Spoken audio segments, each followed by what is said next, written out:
नमस्कार दोस्तों, मैं अंकुर उपाध्याय स्वागत करता हूं आप सभी का एक बार फिर से अपनी नई वीडियो में। दोस्तों यहाँ पे आप सभी के साथ बात करने वाला हूं भारती एयरटेल के नतीजे आ चुके हैं और नतीजे और भी कंपनियों के आए हैं जिनके बारे में हम बात करेंगे अगर टाइम रहा तो, जैसे कि टोरेंट पावर, जैसे कि care ratings, Artemis, Medicare, speciality restaurant, ये कुछ और नाम है बट बड़े नामों में जो मेरे को इस समय दिख रहा है वो है भारती एयरटेल। नंबर्स बड़े ही इंटरेस्टिंग है दोस्तों। अगर आप क्वार्टर ऑन क्वार्टर देखोगे तो अराउंड 46% का ड्रॉप है प्रॉफिट में, एंड अगर आप ईयर ऑन ईयर बेसिस पे देखोगे तो करीब करीब 43% का जंप है प्रॉफिट में। ऐसे में आम निवेशक कंफ्यूज हो सकता है कि भैया कैसे रहे हैं ये नतीजे। मैं आप सभी के साथ डिटेल में इसके रिजल्ट्स को शेयर करता हूं। सबसे पहले मैं आपको बताना चाहूंगा ये नंबर्स थोड़े से वीक हैं। जी हाँ, आप कहोगे कैसे? तो बाजार की एक्सपेक्टेशंस जो मैं यहां पढ़ पा रहा हूं वो है 8,169 करोड़ के प्रॉफिट की, और कंपनी ने पोस्ट करा है 5,900 करोड़ के समथिंग का प्रॉफिट। तो एक्सपेक्टेशन से तो ये कमजोर रह गया है। वहीं आरपू में काफी शानदार जंप देखने को मिला है। आरपू यानी एवरेज रेवेन्यू पर यूजर, जो सबसे इंपॉर्टेंट रोल प्ले करता है टेलीकॉम कंपनी के लिए। वो बताता है कि एक यूजर से कंपनी कितना पैसा बना रही है। तो डिटेल में नंबर्स को समझते हैं। कंसोलिडेटेड नेट प्रॉफिट कंपनी का 11,000 करोड़ से घटकर 5,948 करोड़ पे आता हुआ दिख रहा है साल दर साल, सॉरी क्वार्टर ऑन क्वार्टर। वहीं अगर आप वाई बेसिस पे कंपेयर करेंगे इसे तो आपको दिखेगा करीब 43% का जंप 5,948 करोड़ पे आया है 4,160 करोड़ से बढ़कर। तो काफी इंटरेस्टिंग दिखेगा आपको। रेवेन्यू की बात करी जाए तो 47,900 करोड़ के सामने 49,400 करोड़ का रेवेन्यू कंपनी ने क्लॉक करा है। बहुत ही दमदार ग्रोथ देखने को मिली है रेवेन्यू में। 49,400 करोड़ एक सिंगल क्वार्टर में कंपनी रेवेन्यू कर रही है। सोच सकते हो आप, 50,000 करोड़ का रेवेन्यू करीब करीब। सुपर यार। मार्जिन 57.2% के सामने 56.9% पे रही हैं क्वार्टर ऑन क्वार्टर बेसिस पे, एंड कंपनी का एबिटा यानी ऑपरेशनल बेसिस पे 27,404 करोड़ के सामने 28,167 करोड़ का कंपनी ने एबिटा पोस्ट करा है। तो ओवरऑल नंबर तो ऐसे कोई वीक नहीं लग रहे हैं, लेकिन मेन मुनाफा थोड़ा अनुमान से कमजोर रह गया है। आरपू की बात करी जाए तो वो करीब 18.5% बढ़कर आया है साल दर साल। जो 211 रुपये था लास्ट ईयर फर्स्ट क्वार्टर में, वो अभी 250 रुपये हो चुका है।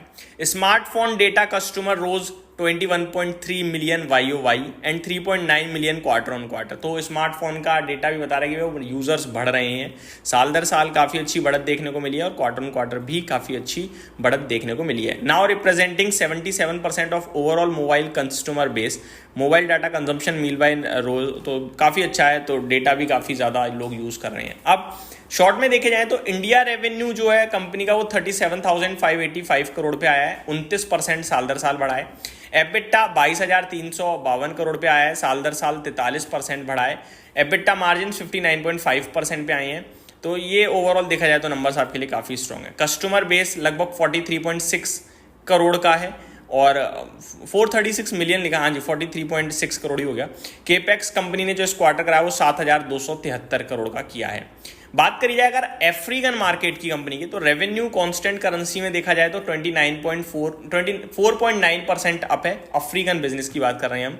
एबिटा मार्जिन अगर कांस्टेंट करेंसी में टर्म में देखा जाए तो 48.1% अप है, 292 बेसिस पॉइंट बढ़ा है साल दर साल।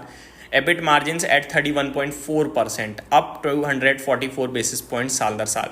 कस्टमर बेस 16.9 करोड़ का है, ये अफ्रीका में लगभग 17 करोड़ कस्टमर, और केपेक्स कराए 1,034 करोड़ का अफ्रीका में। ठीक है जी, तो ये ओवरऑल डेटा आपके लिए जो आता हुआ दिख रहा है कंपनी की तरफ से। आगे देखा जाए तो MD vice chairman and MD Gopal Vittal क्या कह रहे हैं? We delivered another quarter of consistent growth with consolidated revenue at 49,463 crore, growing 3.3% on sequential basis. Our India revenue, including passive infrastructure services, increased by 2.3% sequentially. Africa reported solid performance with 6.7% growth in constant currency.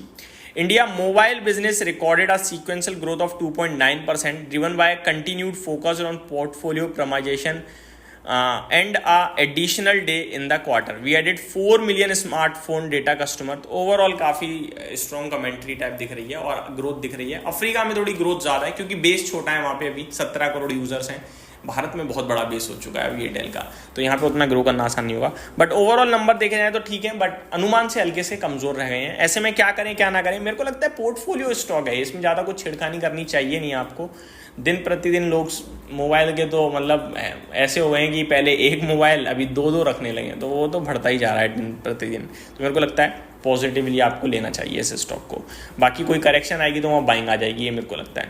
बाकी numbers दोस्तों care rating के भी आते हुए दिख रहे हैं, और केयर रेटिंग के नंबर्स की बात करी जाए अगर, तो प्रॉफिट कंपनी का 20.7 करोड़ के सामने 25.8 करोड़ पे आया है। रेवेन्यू 78.9 करोड़ के सामने 93.9 करोड़ पे आया है।